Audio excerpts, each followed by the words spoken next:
বিসমিল্লাহির রহমানির রহিম। সুপ্রিয় শিক্ষার্থীরা, যে যেখানে আছো, আশা করি আল্লাহর মেহেরবানিতে ভালো আছো। আলহামদুলিল্লাহ, আমিও ভালো আছি। আজকে আমি নবম শ্রেণীর বাংলাদেশের ইতিহাস ও বিশ্ব সভ্যতা থেকে আলোচনা করব। আমি আজকে তোমাদের প্রথম অধ্যায়ের কিছু গুরুত্বপূর্ণ বিষয় নিয়ে কথা বলবো, যেটা এই বিষয়ের নামের সাথে সম্পৃক্ত, যেটা আমাদের মোটামুটিভাবে জানা দরকার। তো আমরা আজকে আলোচনা করব ইতিহাস কি, এই ইতিহাসের সংজ্ঞা বা ইতিহাস কয় প্রকার, ইতিহাস কাকে বলে, এইগুলো নিয়ে, ইতিহাসের উপাদান, ইতিহাসের বিষয়বস্তু নিয়ে কথা বলার চেষ্টা করব ইনশাল্লাহ। আসলে ইতিহাস এমন একটা বিষয় যে মানুষের জীবনকে স্বীকার করলে ইতিহাসকে স্বীকার করতে হবে। আর ইতিহাস বাস্তব ঘটনার ধারাবাহিক বর্ণনা। এখন প্রশ্ন হতে পারে যে অনেক কিছুই তো আমরা দেখি বা শুনি বা জানি যেগুলোর আসলে ভিত্তি নাই। হ্যাঁ, এটা ঠিক আছে যে আমরা অনেক কথাই জানি, শুনি, দেখি, কিন্তু সেগুলোর ভিত্তি নেই। তাহলে সেগুলো কিভাবে ইতিহাস হয়? আসলে ওগুলো ইতিহাস না। কারণ ঐতিহাসিকরা তাদের যে সংজ্ঞাটা বলছেন, যেমন ডক্টর জনসন, উনি এভাবে বলছেন যে ঘটে যাওয়া ঘটনাকে ইতিহাস বলে, অর্থাৎ যা ঘটে সেটা ইতিহাস, যা ঘটে না সেটা ইতিহাস না। তো যদি তাই হয়, তাহলে ইতিহাস হতে হলে আগে ঘটনাটা ঘটতে হবে। ঘটনার বাইরে যদি কোনো আলোচনা থেকে থাকে, তাহলে সেটা আলোচনা না। যেমন ইতিহাসের জনক হেরোডোটাস তার গবেষণা কর্মেও এই কথাটিই বলেছেন যে ইতিহাস হলো ঘটনার সত্য অনুসন্ধান। অর্থাৎ একটা ঘটনা বা একটা গল্প যদি আমাদের সামনে আসে, তাহলে এই গল্পের কতটুকু সত্য, কতটুকু মিথ্যা, এইটা গবেষণা করে, এইটা অনুসন্ধান করে সেখান থেকে সত্যটুকু বের করে নিয়ে আসার নাম হলো ইতিহাস। র্যাপসন এই কথা বলছেন যে ইতিহাস হলো ঘটনার বৈজ্ঞানিক এবং বাস্তবসম্মত ধারাবাহিক বর্ণনা।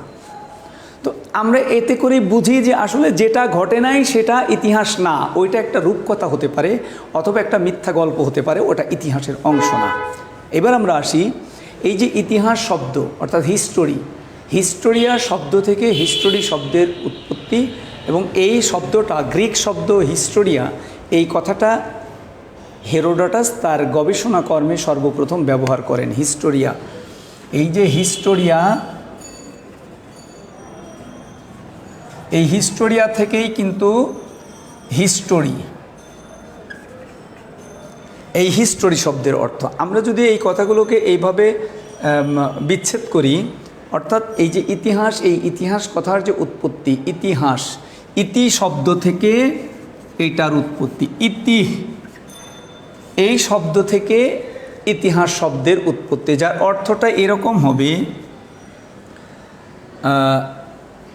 এই ইতিহাস শব্দের অর্থ হলো ঐতিহ্য। ঐতিহ্য, তো এর অর্থ হলো এমনই ছিল,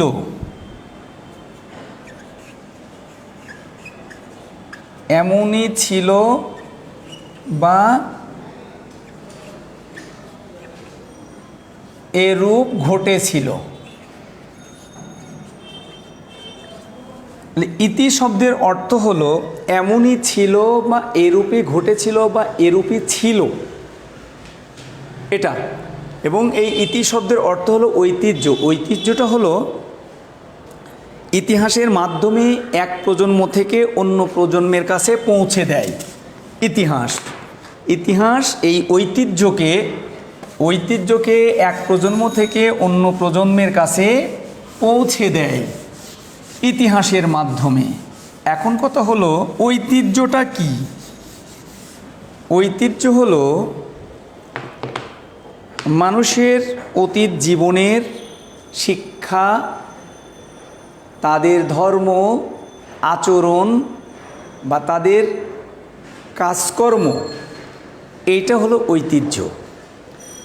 তো আমরা সহজভাবে যদি বুঝতে চাই তাহলে বিভিন্ন অকেশনে আমরা দেখি কিছু জিনিস প্রদর্শন করে বলা হয় যে এটা আমাদের অতীত ঐতিহ্য।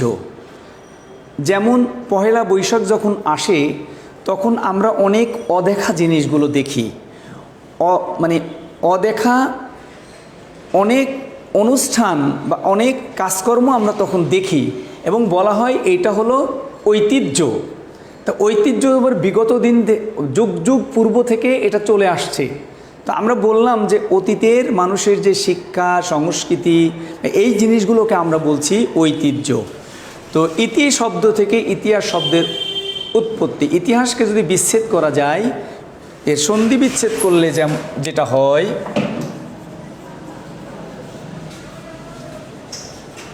ইতিহাস, ইতি যোগ আস, ইতিহাস। তো যাই হোক, তাহলে আমরা বুঝলাম যে ইতিহাস কাকে বলে। এইচ কার উনি ইতিহাসের সংজ্ঞা দিতে গিয়ে বলেছেন যে অতীত এবং বর্তমানের মধ্যে অন্তহীন সংলাপের নাম ইতিহাস। অতীত এবং বর্তমানের মধ্যে অন্তহীন সংলাপের নাম ইতিহাস। এইচ কার বলেছেন এই কথাটা। তো আমরা যখন ইতিহাসের সংজ্ঞা দিব বা বলবো, অবশ্যই আমরা যদি একজন ইতিহাসবিদ বা ঐতিহাসিকের নামটা ব্যবহার করতে পারি এবং তার যদি মতামতটা উপস্থাপন করতে পারি তাহলে আমার লেখাটা সমৃদ্ধ হবে, এটা মনে রাখতে হবে। তাহলে আমরা গেল যে ইতিহাস কাকে বলে, ইতিহাসের উৎপত্তি কোন শব্দ থেকে, এটা। এখন ইতিহাস মানুষের জীবনের সাথে অঙ্গাঙ্গিভাবে জড়িত।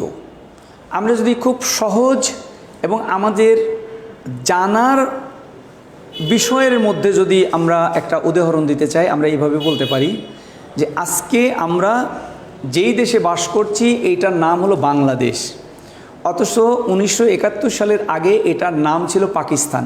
আমরা পূর্ব পাকিস্তান ছিলাম, অর্থাৎ পাকিস্তানের একটা অংশ মাত্র। তো পাকিস্তানের বিভিন্ন ধরনের বৈষম্যমূলক কাজের বা বৈষম্যমূলক আচরণের বিরোধিতার এক পর্যায়ে তাদের সাথে আমাদের যুদ্ধবিগ্রহ হয়। 9 মাস মুক্তিযুদ্ধ হয়েছে। সেই যুদ্ধের মাধ্যমে জয়লাভ করেই এই দেশের এই স্বাধীন ভূখণ্ড তৈরি হয়েছে, আমরা একটা স্বাধীন পতাকা পেয়েছি। তো এখন এই যে 9 মাস যুদ্ধ হলো, আমরা সশস্ত্র বাহিনীর সাথে নিরস্ত্র মানুষ, সর্বস্তরের মানুষ, তাদের বিরুদ্ধে যুদ্ধ করে জয়লাভ করেছি। এটা আমাদের অহংকার, এটা আমাদের অতীত গৌরব। তো আমাদের অতীত গৌরব, আমাদের অহংকার যদি আমরা জানতে চাই তাহলে ইতিহাস পড়তে হবে, ইতিহাস চর্চা করতে হবে এবং এগুলো ইতিহাসের মাধ্যমেই জানতে হবে। এই জন্য ইতিহাস মানুষের জীবনে অপরিহার্য, জানাটা মানুষের জীবনের জন্য অপরিহার্য। এবং ইতিহাস জানলে আমরা আমাদের অতীত ঐতিহ্য, আমরা আমাদের অতীত অহংকার, আমাদের গৌরব, এগুলো আমরা জানতে পারবো। যে কারণে ইতিহাস আমাদেরকে পড়তে হবে, ইতিহাস চর্চা করতে হবে, ইতিহাস অনুসন্ধান করতে হবে। যাই হোক, এখন ইতিহাস যদি আমরা লিখতে যাই তাহলে কিছু উপাদান লাগবে অথবা তথ্য উপাত্ত লাগবে। তো যেই তথ্য প্রমাণের উপরে ভিত্তি করে ঐতিহাসিক সত্যকে প্রতিষ্ঠিত করা যায় তাকে ইতিহাসের উপাদান বলে। উপাদান হলো কোনো কিছু তৈরি করার সামগ্রী। উপাদান হলো কোনো কিছু তৈরি করার সামগ্রী। তো আমি উদাহরণস্বরূপ বলি তোমাদেরকে, এই যে আমার হাতে একটা কলম আছে, মার্কার পেন, এই কলম আছে। এটা যদি কোথাও পড়ে থাকে তাহলে এটাকে কলম বলা হবে না, এটাকে বলা হবে ক্যাপ। তো এই ক্যাপটা যখন তৈরি হয়নি তখন এইটা ছিল প্লাস্টিকের একটা অংশ, তখন বলা হতো এটা প্লাস্টিকের অংশ। এইটা প্লাস্টিকের একটা অংশ থেকে একটা ক্যাপ তৈরি করা হয়েছে, এখানে প্লাস্টিক দিয়ে একটা বডি তৈরি করা হয়েছে, এখানে একটা নিপিল আছে, ভিতরে কিছু জিনিস আছে, সবগুলো একত্রিত করে এইটাকে বলা হচ্ছে কলম। তো ঠিক তেমনিভাবে আমি যদি ইতিহাস তৈরি করতে যাই তাহলে আমার কিছু তথ্য প্রমাণ লাগবে, তার উপরে ভিত্তি করেই আমাকে ইতিহাস রচনা করতে হবে। কারণ ইতিহাসে আবেগ উচ্ছ্বাস অতিকথনের কোনো জায়গা নাই। আমরা সংজ্ঞাতে বলেছি যে ইতিহাস হলো সত্য অনুসন্ধান করা, অর্থাৎ যা কিছু ঘটেছে সেটা ইতিহাস। তো কি ঘটেছে এইটা আমার জানার জন্য তথ্য উপাত্ত দরকার। এই তথ্য উপাত্ত নিয়েই আমি ইতিহাস তৈরি করব। তো এই যেই তথ্য এবং উপাত্তের উপরে ভিত্তি করে ঐতিহাসিক সত্যকে প্রতিষ্ঠিত করা যায় সেটা হলো ইতিহাসের উপাদান, অর্থাৎ ওটা দিয়ে আমি ইতিহাস তৈরি করব। তো ইতিহাসের এই উপাদানকে আবার দুটি ভাগে ভাগ করা হয়েছে। একটা হলো লিখিত উপাদান, আর একটা হলো অলিখিত উপাদান। তো একটা হলো লিখিত উপাদান, আর একটা হলো অলিখিত উপাদান। তো লিখিত আমরা সহজেই বুঝি, অলিখিতও সহজেই বুঝি। যেটা লেখে ঝুঁকে রাখা হয় সেটা লিখিত, যেটা লেখা হয় নাই মুখে মুখে আছে অথবা কোনো বস্তুর মধ্যে আছে, এটা হলো অলিখিত। তো লিখিত কোনগুলো? ওই যে আমরা এর আগেও আলোচনা করেছি অথবা তোমরা বইতে পড়েছ, কৈটিল্যের অর্থশাস্ত্র, কলহনের রাজতরঙ্গিনী, মিনহাজুস সিরাজের তবাকাতে নাসিরি, আবুল ফজলের আইনি আকবরী, এই যে বেদ, এরপরে বিভিন্ন পরিব্রাজক যারা তারা তাদের ভ্রমণ কাহিনী লিখেছেন, সাহিত্য রচনা করা হয়েছে, বিভিন্ন সময়ে জীবনী গ্রন্থ লেখা হয়েছে, বিভিন্ন দলিল দস্তাবেজ, বিভিন্ন চুক্তির নথিপত্র, এগুলো হলো লিখিত উপাদান। আমি তোমাদের বইয়ের থেকে একটা ছোট্ট একটা এক্সাম্পল বলি, তোমরা খুব সহজেই বুঝতে পারবে। তোমরা সভ্যতার ক্লাস যদি করে থাকো ইতিপূর্বে, তাহলে ওইখানে দেখবা যে গ্রিক সভ্যতায় একজন মহাকবির নাম আছে যার নাম হলো হোমার। ওনার দুইটা বই লেখা আছে, ইলিয়ড এবং অডিসি। ওই বইতে অনেক গুরুত্বপূর্ণ কাহিনী লেখা আছে। তার একটা কাহিনীর একটা শহরের নাম উল্লেখ করা আছে সেখানে। এই শহরটার নাম হলো ট্রয় নগরী। তো প্রত্নতাত্ত্বিক যারা, প্রত্নতত্ত্ববিদ যারা, তারা ঊনবিংশ শতাব্দীর শেষের দিকে এসে চিন্তা করলো, এই যে ট্রয় নগরীর কথা বলা হচ্ছে, আসলে এত সুন্দর করে বর্ণনা করা হচ্ছে, আদৌতেই এই ট্রয় নগরীর কোনো অস্তিত্ব ছিল কিনা। এই যে তার মহাকাব্যে, হোমারের মহাকাব্যে এটা লেখা হচ্ছে, পরে ওইটা অনুযায়ী যখন তারা অনুসন্ধান চালালো তখন দেখা গেল শুধু ট্রয় নগরী না, ট্রয় নগরের মতো অসংখ্য শহর ছিল গ্রিসে, অসংখ্য শহর আবিষ্কার করলো তারা। তাহলে এই যে আবিষ্কারটা করলো, এর সূত্র কী ছিল? এর সূত্র ছিল ইলিয়ড, অডিসি নামে যে দুইটা গ্রন্থ ছিল, এই গ্রন্থ। তার মানে কি, ওই লিখিত তথ্য উপাত্ত ধরেই কিন্তু তারা সত্যিটাকে প্রতিষ্ঠিত করলো। ঠিক তেমনিভাবে এই লিখিত উপাদান, অর্থাৎ কোনো ভ্রমণ কাহিনী, যেমন ইৎসিং, হিউয়েন সাং, ইবনে বতুতা, এরা যারা এদেশে বা সারা বিশ্বে যখন ভ্রমণ করেছেন, তাদের ভ্রমণ কাহিনী লিখেছেন, জীবনী গ্রন্থ লিখেছেন, সাহিত্য রচনা করেছেন, ধর্মীয় গ্রন্থ আছে, এইগুলোর নাম হলো লিখিত উপাদান। আচ্ছা, এইবার আমরা আসি অলিখিত উপাদান। অলিখিত উপাদানটা কি? তো অলিখিত উপাদান দিয়ে আবার কেমন করে ইতিহাস লেখা যায়? সেখানে তো কোনো তথ্য নাই, তাহলে আমি ইতিহাস লিখব কীভাবে? অলিখিত উপাদান হলো যে প্রত্নতাত্ত্বিক কোনো নিদর্শন। প্রত্নতাত্ত্বিক কি এটা আমরা জানি, যে পুরনো স্থাপনা অথবা পুরনো কোনো স্মৃতিসৌধ, এটাকে আমরা প্রত্নতাত্ত্বিক নিদর্শন বলছি, অথবা মুদ্রা, কোনো মুদ্রা, শিলালিপি, এগুলো হলো অলিখিত উপাদান। এবার আমরা আসি আমাদের কাছাকাছি আমরা যেগুলো দেখি, তো সেখানে গেলে আমরা কোনো জাদুঘরে যখন আমরা যাই, তখন জাদুঘরে গেলে আমরা কিছু জিনিসপত্র দেখতে পাই, ঢাল, তলোয়ার অথবা দেহ রক্ষাকারী বর্ম, যুদ্ধাস্ত্র, যুদ্ধের যে সমস্ত উপকরণ, তখন কিন্তু আমরা বুঝি বা এইটা আমরা বলতে পারবো যে এইগুলো আগের যুগের মানুষরা যুদ্ধের সময় ব্যবহার করত। কেন ব্যবহার করত? যেন তারা নিজেদের শরীরকে রক্ষা করতে পারে, শত্রুর হাত থেকে নিজেকে রক্ষা করতে পারে এবং এই অস্ত্রগুলো দিয়ে শত্রুকে ঘায়েল করত। অথবা আমরা যদি কোনো পুরনো স্থাপনা দেখি তাহলে আমরা সহজেই বুঝতে পারি যে এটা মোগল আমলের অথবা প্রাচীন যুগের অথবা মধ্যযুগের অথবা আধুনিক যুগের এই স্থাপনাগুলো। আবার যখন কোনো মুদ্রা দেখি, সেই মুদ্রার রাজার নাম থাকে, সন তারিখ থাকে, এগুলো দেখেই আমরা কিন্তু বুঝতে পারি যে এখানকার শাসন ব্যবস্থা কেমন ছিল, ওখানকার সামাজিক অবস্থা কেমন ছিল। যেমন ছোট্ট একটা উদাহরণ বলি, আমাদের কিছুদিন আগে ওয়ারি বটেশ্বরে কিছু প্রত্নতাত্ত্বিক নিদর্শন পাওয়া গেছে। যেই নিদর্শনগুলো দেখে, যেমন পাথরের টুকরা, কাঁচের টুকরা, ব্যবহার্য অনেক তৈজসপত্রের ভগ্নাংশ, এগুলো দেখেই প্রত্নতাত্ত্বিকরা অনুমান করেছেন যে এইটার যে এই অবস্থা বা পরিবেশ বা এইখানে যে জিনিসগুলো পাওয়া যাচ্ছে, এই জিনিসগুলো আনুমানিক 2500 বছর আগের। এবং এই জিনিসগুলো দেখে তারা অনুমান করেছে যে ওই অঞ্চলটা ব্যবসায়িক অঞ্চল ছিল, এখানে একটা নদীবন্দর ছিল, এখানকার মানুষ সম্ভ্রান্ত ছিল, এখানকার মানুষের আর্থিক অবস্থা ভালো ছিল এবং এদের সাথে বহির্বিশ্বের বাণিজ্যের একটা সম্পর্ক ছিল। তো এখন বহির্বাণিজ্যের সম্পর্ক কেমন ছিল এটা কেমনে বুঝলো? আসলে বহির্বাণিজ্যের একটা নিদর্শন ছিল অথবা এখানে বাণিজ্যিক কেন্দ্র ছিল, এটা বোঝা গেল যে যেই জিনিসগুলো সেখানে পাওয়া গেল, এই জিনিসগুলো নর্মালি আমাদের দেশে হতো না, বা এই নরসিংদী এই জিনিসগুলো হতো না। এই জিনিসগুলো পাওয়া গেছে অন্যান্য দেশে, আমাদের দেশের বাইরে। তখন বোঝা যায় যে নিশ্চয়ই তাদের সাথে একটা যোগাযোগ ছিল, না হলে এই জিনিসগুলো আমাদের দেশে ঢুকতো না। এই যে এত কথা বললাম, এখানে কিন্তু কোনো দলিল থেকে না, আমি কিছু জিনিস থেকে বললাম।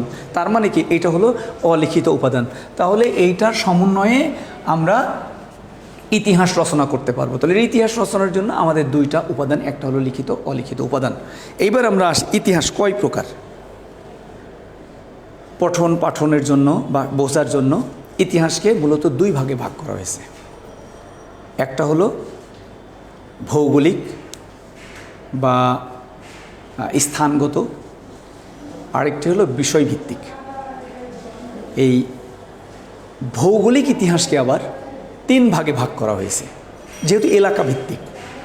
সেটা হলো স্থানীয়, জাতীয় এবং আন্তর্জাতিক, তিনটা।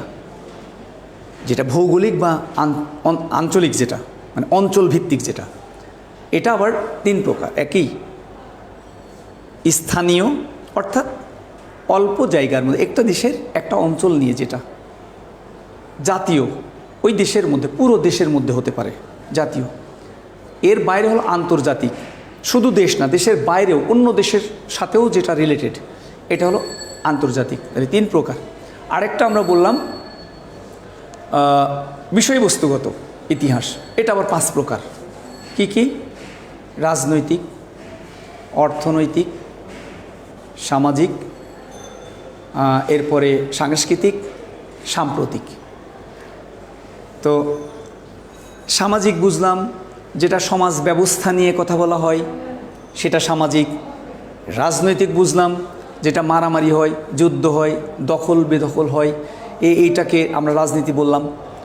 এরপরে আসি অর্থনীতি, যে কিভাবে তারা জীবনযাপন করত, কিভাবে তারা আয় ইনকাম করত, কিভাবে খরচ করত, আয়ের উৎস কী কী ছিল, এইগুলি যখন আমরা আলোচনা করি সেটা অর্থনৈতিক।